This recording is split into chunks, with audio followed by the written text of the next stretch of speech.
आज हम आपको विवेकानंद जी की 3 श्रेष्ठ कहानियां सुना रहे हैं। इस कहानी में हमें कुछ न कुछ सीखने हेतु शिक्षा प्रदान करती है, अतः आप सब इन कहानियों को सुनकर शिक्षा ग्रहण करें। पहली कहानी 3 वरदान। मोनू नाम का एक बेडौल लड़का था। वह नाटे कद का था और उसकी नाक मोटी और छोटी थी। वह सदा ही गंदे और फटे पुराने कपड़े पहने रहता था, क्योंकि वह बहुत गरीब था और विधवा बूढ़ी माँ के अलावा उसकी देखभाल करने वाला कोई नहीं था। वह अनपढ़ होने के कारण कड़ी मेहनत के उपरांत भी अपनी आवश्यकतानुसार नहीं कमा पाता था। उसकी माँ फिर भी उस थोड़ी कमाई से अपना काम चला लेती थी, इसलिए मोनू खुश था। उसकी छोटी नाक के कारण गांव के बच्चे उसे चिढ़ाते थे, जिसके कारण वह दुखी रहता था। जैसे जैसे दिन बीतते गए, मोनू जवान हो गया। अपनी माँ की मृत्यु पर मोनू अत्यंत दुखी हुआ और उसके सिरहाने बैठकर रोता हुआ बोला, ओ माँ, अब तुम मुझे छोड़कर चली गई हो। अब मेरी देखभाल कौन करेगा? मुझे कौन खिलाएगा? पड़ोसी उसे समझाने आए। बड़े बुजुर्गों ने कानाफूसी की और फिर मोनू को समझाने के लिए एक ओर ले गए। देखो मोनू, तुम्हारी माँ अब नहीं रही, मुखिया ने कहा, और अब तुम्हारे घर बार को देखने वाला कोई नहीं है, इसलिए अब तुम शादी कर लो। तुम्हारी क्या इच्छा है? वह शर्मा गया, पर उसे यह बात अच्छी लगी। वह हकलाते हुए बोला, मैं आपको सोचकर कल जवाब दूंगा। अपनी स्वर्गवासी माँ का क्रियाकर्म करके वह वापस घर लौटा। वह अकेलापन महसूस कर रहा था। मुझे विवाह करना ही पड़ेगा। वह फिर बाहर सीढ़ी पर बैठकर अपने विवाह के बारे में विचार करने लगा। दिन भर मोनू अपने विवाह के बारे में सोचता रहा।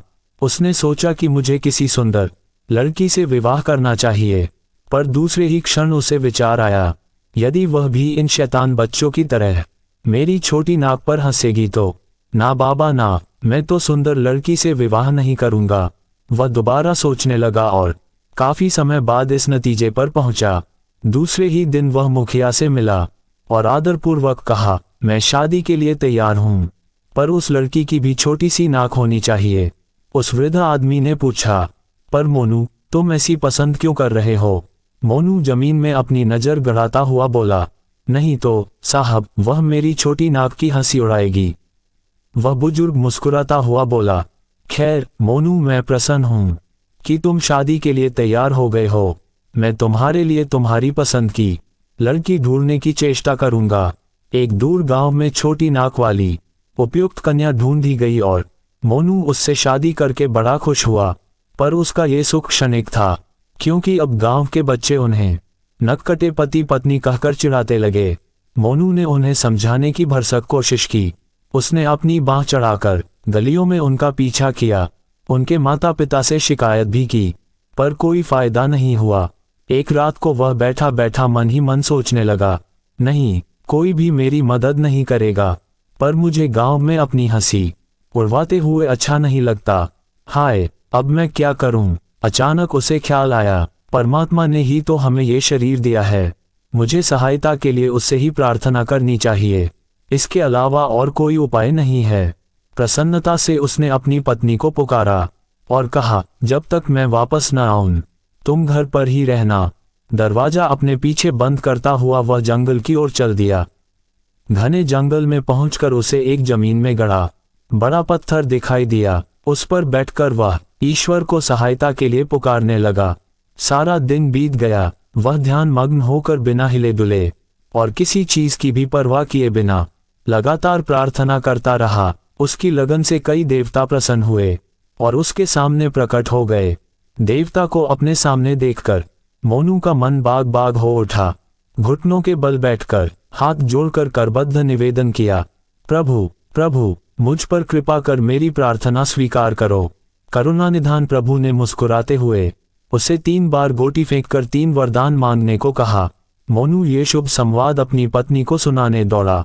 सुनती हो? वह अपनी पत्नी को चिल्लाया और जोर से दरवाजे को मारते हुए बोला, जल्दी खोलो। उद्धरण चिन्ह। पत्नी ने जैसे ही दरवाजा खोला, वह सीधा अपने पलंग पर जाकर राजा की तरह ठाठ से बैठ गया। उसकी पत्नी को बड़ा आश्चर्य हुआ और वह इस व्यवहार को समझ नहीं पाए। जाओ और मेरे लिए एक गिलास पानी ले आओ, मोनू ने हुक्म दिया, पर उसकी पत्नी ज्यों की त्यों द्वार पर खड़ी खड़ी उसे घूरती रही। क्या बात है? मोनू ने गुस्से से चिल्लाया, जल्दी करो और मुझे पानी दो। हे मेरे प्यारे, ये तुम्हें क्या हो गया है? तुम्हें किसने पागल कर दिया? अपने सर को पीटती हाथों से और रोते हुए बोली। बस बस बंद करो, मोनू चिल्लाया। फिर अचानक अपनी आवाज धीमी कर फुसफुसाते हुए बोला, प्रिय मेरी बात सुनो, मैं बड़ा भाग्यवान हूँ। और उसने अपनी सारी राम कहानी उसे सुना दी। उसकी पत्नी प्रसन्नता से नाचने लगी, फिर उसके पास आकर बैठती हुई खुशामद करने गई। सुनो जी, पहले गोटी धन दौलत के लिए फेंको। ना ना, मोनू ने विरोध किया। मैं कहता हूं कि हमें नाकों की सबसे अधिक आवश्यकता है। हमारी कुरूप नाकों पर लोग हंसते हैं। हम पहले सुंदर सुडौल नाकों के लिए गोटी फेंके। पर पत्नी का मन पहले धन दौलत पाने का था। उसने रोकते हुए उसका हाथ पकड़ा। इस पर मोनू को बड़ा गुस्सा आया। जबरदस्ती अपने हाथों खींचकर एकाएक गोटी फेंकते हुए बोला, हम दोनों को सुंदर सुंदर नाक दे दो, बहुत सुंदर नाक ही नाक। तुरंत ही उन दोनों के सारे शरीर में नाक ही नाक उग गए। हे प्रभु, दया कीजिए, मोनू अपनी पत्नी की ओर देखते हुए जोर से चिल्लाया। ओ महारानी, तुम तो बहुत ही भद्दी लगती हो। तुम भी तो, उत्तर में वह भी चिल्लाती हुई बोली। वे एक दूसरे के इस भयानक रूप को देखकर बड़े चकित हुए। उन्हें बेशक सुंदर सुंदर अनगिनत नाक प्राप्त हो गई, पर वे इतनी कष्टदायक थी कि उन दोनों ने दूसरी बार गोटी फेंककर उन नाकों को हटवाने का निश्चय किया। वैसा ही हुआ। उनकी जो दो छोटी छोटी नाक थी वह भी गायब हो गई। दोनों पति पत्नी एक दूसरे की ओर विस्मित हो देखने लगे। वे पहले से और अधिक भद्दे लगने लगे। हे प्रिय, मोनू गिड़गिड़ाते हुए बोला, यह मैंने क्या किया? मुझे तुम्हारी बात मान लेनी चाहिए थी। अब बोलो, अपने लिए दो सुंदर नाकों की मांग करे। पत्नी ने अपने नाकहीन मुंह को हाथों में छिपाते हुए बोली, प्राणनाथ, यदि हमें सुंदर नाक मिल जाएगी तो लोग अवश्य इस परिवर्तन का कारण पूछेंगे, और जब उन्हें असलियत का पता चलेगा तो हमारी मूर्खता का प्रदर्शन होगा। कई 3 वरदान पाकर भी हम अपनी हालत नहीं सुधार सके, और तो और यदि हम अमीर भी हो जाए तो बिना नाक के जी नहीं सकते। तो चलो वापस हम अपनी छोटी सी नाक ही ठीक जगह पर लगा लें, और अब की बार बड़ी सावधानी बरतिएगा, ये हमारा आखिरी मौका है। अपनी गलती का आभास पा मोनू ने अपनी बदनसीबी पर रोया, हाय, मैंने ऐसा सुंदर मौका खो दिया। हाय, मैं भी कैसा मूर्ख हूं। पर अब बहुत देर हो चुकी थी। अंत में उसने घुटने टेककर गोटी फेंकी और प्रार्थना की, हे भगवान, हमें हमारी छोटी सी नाक वापस दे दो। उद्धरण चिन्ह। उसकी प्रार्थना सुन ली गई और दोनों को बड़ी ही उदास हंसी आ गई। कहानी से शिक्षा, अपने जीवन में आए हुए हर मौके का सोच समझ कर ठीक ठीक लाभ उठाओ। दूसरी कहानी, कुत्ते की टेढ़ी दुम। एक गरीब आदमी था जिसे कुछ पैसों की आवश्यकता थी। उसने सुना था कि यदि किसी भूत प्रेत को पकड़ ले तो उसे वह पैसा लाने के लिए या अन्य किसी भी काम के लिए हुक्म दे सकता है। इसलिए वह एक भूत पकड़ने के लिए लालायित हो उठा। वह एक ऐसे व्यक्ति को खोजने लगा जो उसे एक भूत ला दे। वह जितने लोगों से मिलता उनसे पूछता कि क्या वे किसी सिद्ध महात्मा को जानते हैं। एक दिन उसकी मुलाकात लकड़हारों की एक टोली से हुई और उनसे पूछ बैठा, भाइयों, आप लोग रोज जंगल में जाते हैं, वहां आपने किसी महात्मा को देखा है?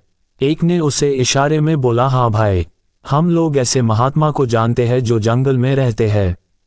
इस बात पर वह बड़ा प्रसन्न हुआ। वह अपनी खुशी से इन्हें बिना धन्यवाद दिए ही उस दिशा में दौड़ पड़ा। वह जब आश्रम में पहुंचा तब तक अंधेरा हो चुका था।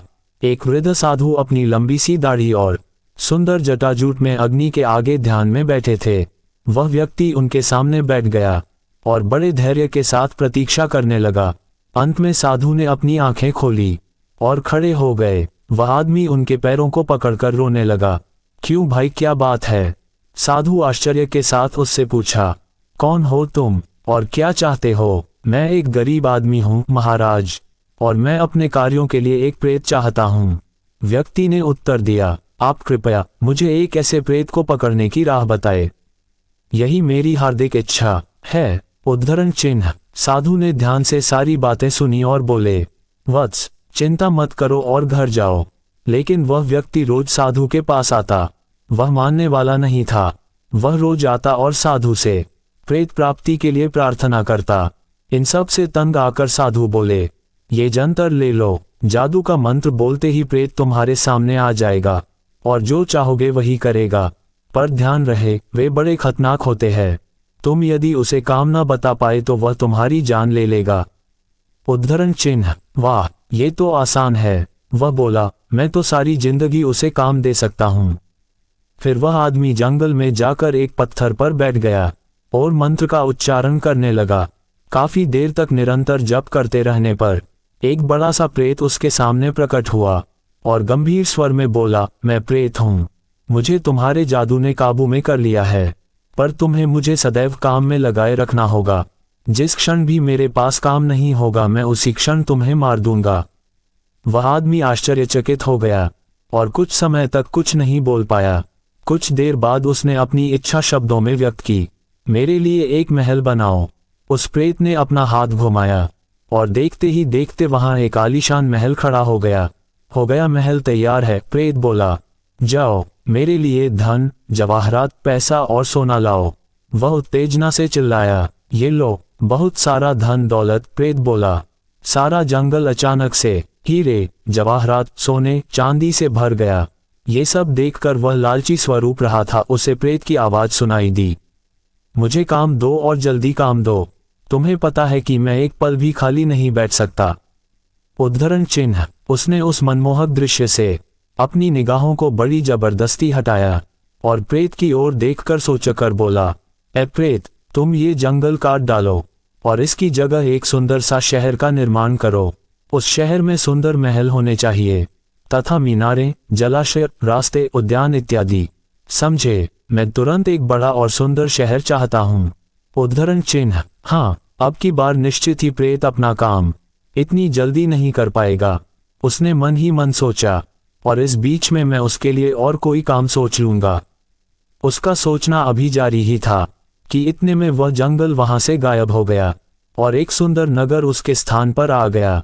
प्रेत ने बोला, लो, ये भी हो गया, और क्या चाहिए बोलो।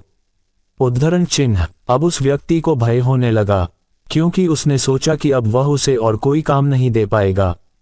प्रेत बोला, मुझे कुछ करने को दो, नहीं तो मैं तुम्हें खा जाऊंगा। उद्धरण चिन्ह। वह बेचारा अपना सिर खुजलाने लगा, पर उसे प्रेत के लिए कोई भी काम समझ में नहीं आया। वह भयभीत हो वहां से भागा और भागते भागते अंत में उस साधु के पास पहुंचकर हौंचते हुए बोला, महाराज, कृपया मेरी मदद करो, मेरी जान बचाइए। उद्धरण चिन्ह। क्या हुआ? साधु ने पूछा। अब मेरे पास प्रेत के लिए कोई काम नहीं है, उसने गिड़गिड़ाते हुए कहा। उसके पांव बुरी तरह से कांप रहे थे। मैं उसे जो भी काम बतलाता हूँ उसे वह पलक झपकते ही कर डालता है, और अब काम न देने पर मुझे खाने की धमकी दे रहा है। उसी समय वह प्रेत वहां आ पहुंचा, अपनी बड़ी बड़ी आंखों से घूरते हुए बोला, ए आदमी सुनो, तुम मुझे काम नहीं दे पाए इसलिए मैं तुम्हें खाऊंगा। और उसके मुंह में पानी आ गया। वह आदमी भय से कांपने लगा और महात्मा के पैरों को पकड़कर अपने प्राणों की भीख मांगने लगा। महाराज, कृपया मेरी मदद करिए, मेरी जान बचाए। मैं जानता हूं कि आप यदि चाहें तो मुझे बचा सकते हैं। वह बोलता गया, मैं पैसा नहीं चाहता, मैं कुछ नहीं चाहता, कृपया मुझ पर दया करें और इस प्रेत से मुझे बचाएं। साधु को उस गरीब पर दया आ गई। वह बोले, अरे मूर्ख, खड़ा हो जा, अब और समय मत गंवा। फिर एक कुत्ता जो कि पास ही में पड़ा था उसकी ओर इशारा करते हुए बोले, उस कुत्ते की टेढ़ी दुम देख, एक हथियार लो, हाँ ऐसा करो, मेरी कुटिया के बरामदे से वह कुल्हाड़ी ले आओ, उससे कुत्ते की दुम काटकर प्रेत को दे दो और कहो, इसे मेरे लिए सीधी कर दो। प्रेत ने वह दुम ले ली और कहा, मैं अभी किए देता हूं, और फिर तुम्हें प्रेम से अपना खाना बनाकर खाऊंगा। हाँ हाँ हाँ, अब तुम बच नहीं सकते, मैं तुम्हें अवश्य ही खाऊंगा। उद्धरण चिन्ह। फिर वह जमीन पर बैठ गया और धीरे से सावधानी के साथ उसने दुम सीधी कर दी, पर जैसे ही उसने उसे छोड़ दिया वह वापस टेढ़ी हो गई। उसने दोबारा मेहनत करके उसे सीधी की, पर फिर दोबारा वह टेढ़ी हो गई। ये सिलसिला कई दिनों तक चलता रहा और अंत में वह हार कर बोला, मैं पहले कभी ऐसी मुसीबत में नहीं पड़ा, मैं एक अनुभवी प्रेत हूँ, पर ऐसी तकलीफ कभी नहीं हुई, मैं स्वयं पर शर्मिंदा हूँ। उद्धरण चिन्ह। अंत में उस प्रेत ने हार कर उस आदमी से कहा, महाशय, मैं आपसे एक समझौता करना चाहता हूँ, आप कृपया मुझे छोड़ दीजिए और जो कुछ भी मैंने आपको दिया है उसे आप निश्चिंतता से अपने पास रख लीजिए। मैं फिर कभी आपको नहीं सताऊंगा। उद्धरण चिन्ह। उस आदमी ने यह प्रस्ताव तुरंत स्वीकार कर लिया और चैन की सांस ली। कहानी की शिक्षा। हमें जीवन में निराश से बचने के लिए अत्यधिक सांसारिक वस्तुओं की लालसा नहीं रखनी चाहिए। ये संसार अपनी इच्छा से नहीं बदला जा सकता, ये तो अपने ही ढंग से चलेगा, जैसे कि कुत्ते की टेढ़ी दुम। उद्धरण चिन्ह। तीसरी कहानी कुएं का मेढक। समुद्र से कुछ दूर में एक काला मेढक रहता था। उसका जन्म वहीं हुआ था। वह एक दिन भी बाहर नहीं निकला था। उसे बाहरी दुनिया का कोई ज्ञान नहीं था, पर स्वयं को सबसे होशियार समझता था। वह कुएं में पड़े कीड़े फतिंगों को खा खा कर मोटा हो गया था। एक दिन जब वह दोपहर में ऊँघ रहा था तो समुद्र का एक मेढक धड़ाम से कुएं में आ गिरा। उसने सोचा कोई बड़ा सा कीड़ा आ गिरा है और लगा उसकी ओर लेपकने। जब उसने दोबारा देखा तो आश्चर्यचकित होकर मन ही मन कहने लगा, ये तो मेढक लगता है, पर मेरे जैसा काला नहीं। वह मेढक से अपने डर को छिपाते हुए उससे पूछा, ए मेढक भाई तुम कौन हो? समुद्र के मेढक ने उत्तर दिया, मैं एक परदेशी हूँ। कुएं का मेढक ने कहा, हाँ मुझे पता है, परंतु तुम्हें यहाँ क्या काम है? सुनो मेढक भाई, मैं नहीं चाहता था कि मैं यहाँ आ जाऊं। मैं तो अचानक से गिर गया, लेकिन तुमसे मिलकर अच्छा लगा।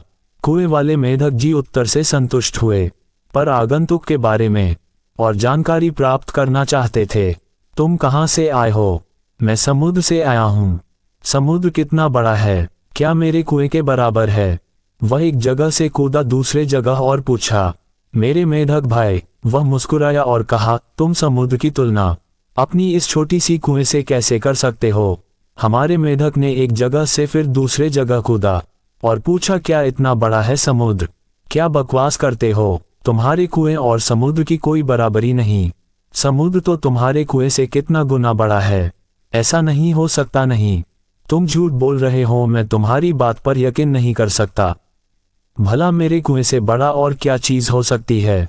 तुमने कभी समुद्र नहीं देखा ना, इसलिए ऐसा बोल रहे हो। आओ मेरे साथ, मैं बताता हूँ तुम्हें कि समुद्र कितना बड़ा है। फिर तुम बताना तुम्हारा कुआं बड़ा है या समुद्र।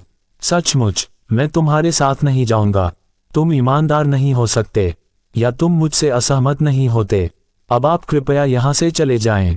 उद्धरण चिन्ह। समुद्र में ज्ञानी मेढक ने सोचा कि इस मूर्ख से बहस करने में कोई लाभ नहीं है, और वह वापस चला गया।